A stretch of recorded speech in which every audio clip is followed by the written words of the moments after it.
Senador Joel Villanueva at dating Senador Bong Revilla naghain ng kontra sa laysay sa Justice Department para itanggi ang paratang ng pangingikbak umano sa maanumalyang flood control project sa Bulacan na ayon sa DOJ ay idineklara raw na kumpleto pero ang iba ay ghost projects pala o hindi naman natapos.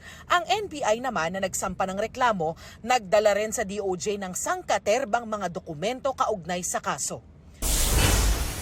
Sa gitna ng paghahanda sa pista ng Poong Jesus Nazareno sa Biyernes, January 9, ilang kalsadang kasama sa ruta ng traslasyon isasara para hindi salubungin ng mga deboto ang andas.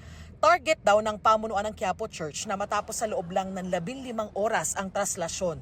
Idineklara ng walang pasok sa Biyernes sa mga paaralan at opisina ng gobyerno sa lungsod ng Maynila maliban sa mga may kinalaman sa seguridad, emergency response at pangkalusugan. Darlene Kai, nagbabalita para sa GMA Integrated News.